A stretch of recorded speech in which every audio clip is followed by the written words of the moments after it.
External force, বহিঃশক্তি, সেটা আমাদের নিকটবর্তী দেশ ভারত এবং আরও দূরবর্তী যদি দেশ বলি আমেরিকা। আমাদের দেশে তো মানে নির্বাচন, গত 3টা নির্বাচন আমরা প্রত্যক্ষ করলাম। সেই নির্বাচনে তো 2014 সালের 5ই জানুয়ারি নির্বাচন, 2018 সালের 30শে ডিসেম্বরের নির্বাচন, 2024 সালের 7ই জানুয়ারি নির্বাচন। এখন ক্ষমতার চাবি কার কাছে? কে হচ্ছে ক্ষমতা নির্ধারণ করছে?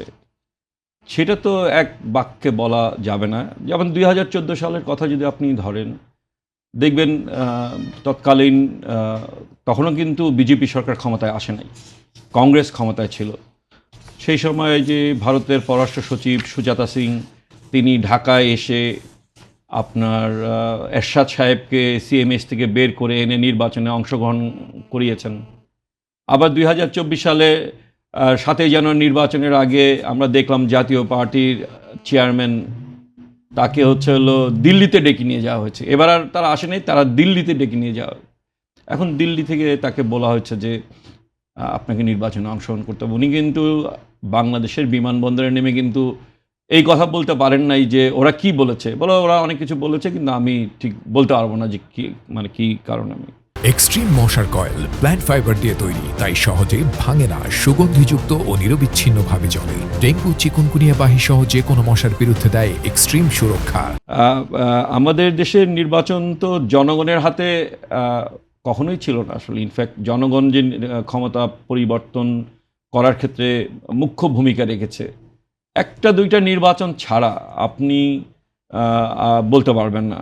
কারণ হচ্ছে যে হয় এক্সটার্নাল ফোর্স, বহিঃশক্তি, সেটা আমাদের নিকটবর্তী দেশ ভারত এবং আরও দূরবর্তী যদি দেশ বলি আমেরিকা, ইউরোপিয়ান ইউনিয়ন, কোনো ক্ষেত্রে চীন, তারা একটা গুরুত্বপূর্ণ ভূমিকা রাখে এবং নীতি নির্ধারণী ভূমিকা রাখে। আর সবচেয়ে বড় নীতি নির্ধারণী ভূমিকা এবার কারা রাখছে? এবার তো বহিঃশক্তি তো অবশ্যই আছে। মানে কারা, কোন ফ্যাক্টর, অনেক কিছু শোনা যায় যে কেউ অন্য দেশের শক্তির হয়ে খেলবে, হ্যাঁ।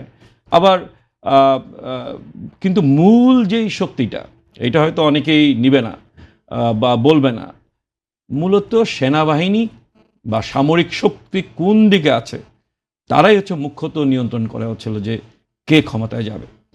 এবং মানে সেনাবাহিনীর যে এখন তো সেনাবাহিনী হলো ম্যাজিস্ট্রেসি পাওয়ার সহ আছে।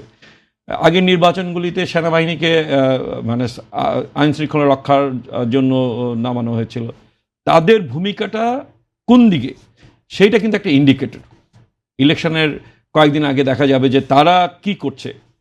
এখানে অনেকগুলি নির্বাচন তারা তদারকি করেছে। আমরা অ্যাটলিস্ট যদি 90-এর পরের নির্বাচনগুলির কথা বলি,